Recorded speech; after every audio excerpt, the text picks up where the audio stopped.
Okay, this is your video for writing with attention to detail, which means you will be able to write a professional email as a student to an audience member like me, a teacher. So what makes it professional, check out these signs that are not professional enough. That first one, days in,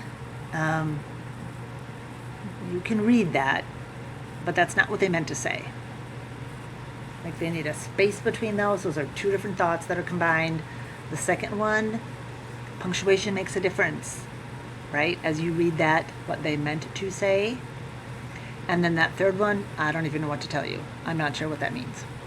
So those are examples of people who created some communication and thought it was professional, but it's not. It doesn't communicate what you're trying. So why it's important is you're trying to communicate something efficiently, right? You want it to say what you want it to say. You want to look like you know what you're talking about. You want it to be professional. And you are advocating for yourself. You need help on something.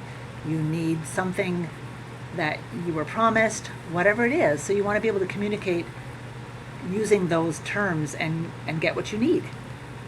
So some tips for you. The first tip is to consider your audience. Tone is how you say it. That includes style. So the big thing is, it's a school communication that we are referencing right now. But think about who you were talking to. There's a big difference if you were talking to your friends in a text or you were talking to me in an email, right? Your tone matters. You could be funny and sarcastic with your friends in ways that you definitely probably wouldn't be to me, because I wouldn't get that tone necessarily. I don't necessarily know you that way, so it would be it would fall flat and it could be miscommunicated. Also, your style, again, think of like a text to a friend where you're going to abbreviate, you're going to use shortened words, you're going to be much more informal, and you're going to be much less academic. Think about keeping it a little more formal and a little more academic. Second tip, please include information on the subject line. Don't leave that blank. Okay, things you could include or should include. The section or the hour, the topic, like what is this about? It helps the teacher, and me specifically in this case, it helps me know what to respond. If you don't have anything there, sometimes people are a little frustrated, like I don't even know what this is about. It may not take priority then because we don't know what it's about. So please make sure you include some information that helps us in that subject line. A professional greeting, it just shows that you're serious about what you need. Like, it's not low-key text, right? It is something that is even hi, hello, good morning. It just sets up for a better reading and writing experience and communication if you have a professional greeting in there. Tip 4, please don't use all caps. You might do that when you text friends, but what it communicates is, to anybody, it looks like you're screaming when you say things with all caps. It emphasizes things in a way that you don't mean to emphasize. So just check your lock caps key and make sure it's not on there. As you can see, those just look a little more strong than you probably mean them to, and it also, confuses the tone, and tone is hard to get. Like, you might sometimes already with your friends be texting and there's a misunderstanding because you didn't mean it that way, but they took it that way, and when you look back at it, you're like, oh, I can see why you thought I meant that. You thought I was mad, but I wasn't. Like, that was not the tone I meant to get across. Uh-oh, what's this? Ooh, sorry about that. Tip 5, be clear and be specific, okay? You see in an example there, I'm confused about the unit, the lesson. I don't know what an assertion is. How do I write one about the poem? That's so much better than I don't get what we're doing, or I don't get it, I need help.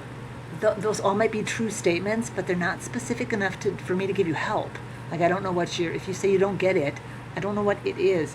You know what you mean, but I don't. I'm not inside your head. So when you communicate in print, think about, okay, is it saying what I needed to say so they will understand it and so they can provide the assistance that is needed? Tip 6, kind of weird, but just give some time for response. Like, and sometimes life is urgent, I get that. But we're kind of busy, we have a lot of stuff happening in our days. And so what we try to tell families is, Give us 24 hours to get back to you if you need something, and it would be kind of be the same thing here. If you send something, hopefully you have a day's time window that you can wait for a response to get back to you. If not, that might be more of a verbal need that you need to communicate with the teacher. Number 7, check your spelling and errors. Especially if you're in a hurry, sometimes it will auto-correct stuff and mark it a different way than what you meant. It might make a wrong word choice.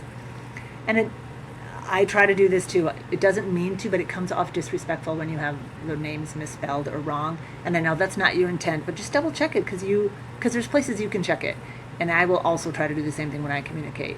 And I would want you to tell me if it's wrong so I can correct it, so I don't keep making the same mistake. These are just some of the mistakes I've seen in my name because I don't know, which is why I say you can call me Miss E. Like that is even helpful.